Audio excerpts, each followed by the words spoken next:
Okay, this video is regarding linking the customer and the vendor together so you can see who owes you money and who you owe money to on the same screen.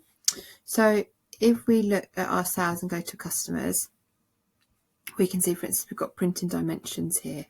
If we click on printed dimensions, we can see the receivables figure here that shows we've got £360 that is owed to us with unused credits of £480.